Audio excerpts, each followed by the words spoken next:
Hi church, how are you doing today? It's great to be with you again to share with you another Hope Matters little tidbit. Today we're reading from 2 Samuel chapter 6. I'm reading verses 12 to 16 and then 20 to 22. It says this: So David went to bring up the ark of God from the house of Obed-Edom to the city of David with rejoicing. When those who were carrying the ark of the Lord had taken 6 steps, he sacrificed a bull and a fatted calf. Wearing a linen ephod, David was dancing before the Lord with all his might, while he and all Israel were bringing up the ark of the Lord with shouts and the sound of trumpets. As the ark of the Lord was entering the city of David, Michal, daughter of Saul, watched from a window.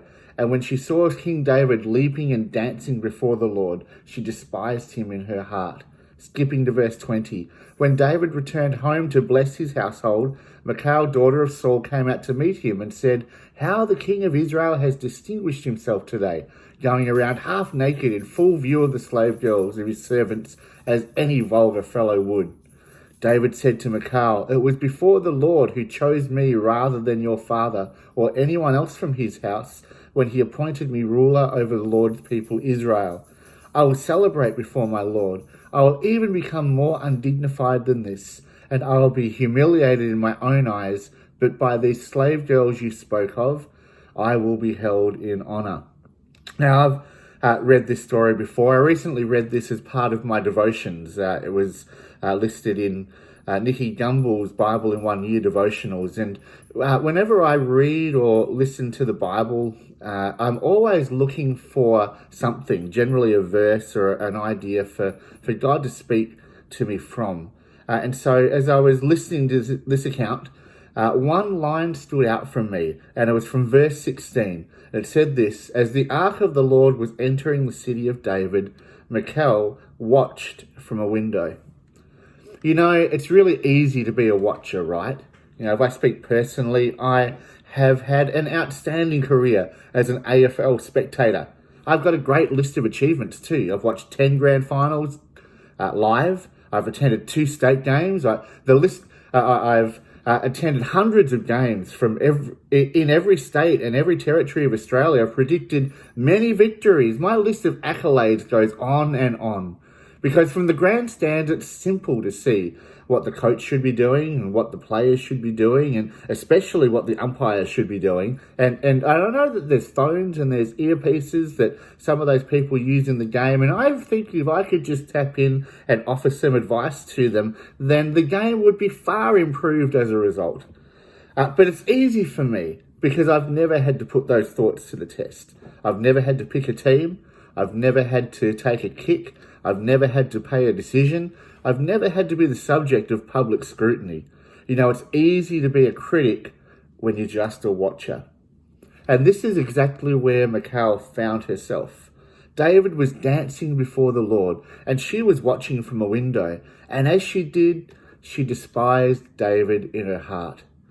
And I had the thought as I was listening to this: if I think about my own life, if I think about that of others, I concluded there's not much good that occurs when we get into the habit of watching. John Wimber, who was the pioneer of the Vineyard movement, put it this way: it's hard to sit still and be good. You know, it made me think of times that I've been in church, and thankfully this is not often, but times where for whatever reason I felt like I'm not connected in worship. And I'm not sure why. Perhaps I've been annoyed with God because he didn't answer a prayer I wanted him to, or I was lacking energy, or for whatever reason, I've been watching instead of worshipping. And, you know, when you're engaged in worship, it's a wonderful experience. It's amazing. It's what we were created for. But there's nothing worse than watching others connect with God while you aren't.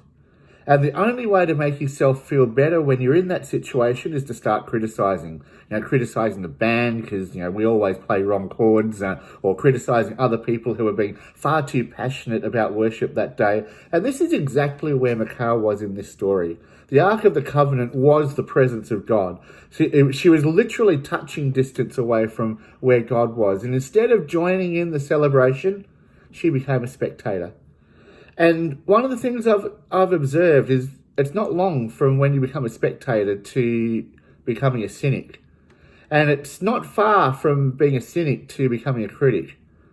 And it's not a long bow from being a critic to becoming an opponent. And on that day, Michal set herself against David and against God. And at the end of the story, she chides David for his enthusiasm. How the king of Israel distinguished himself today, she said. And as a result of that attitude, we read a footnote at the end of this passage.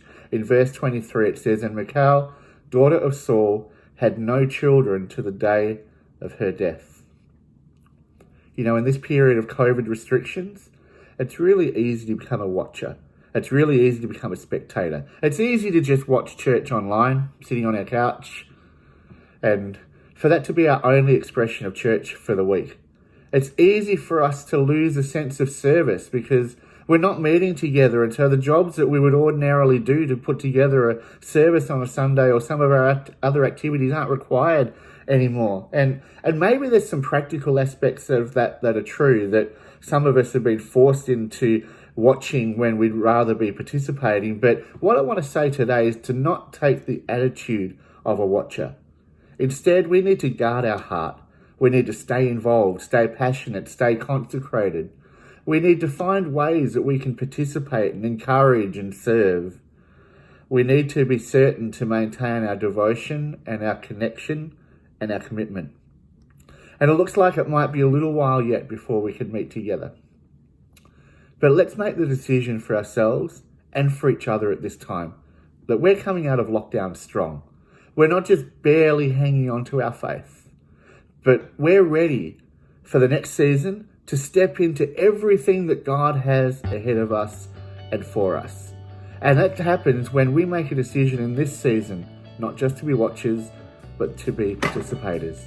I hope that's a blessing to you today, church. I look forward to seeing you sometime soon.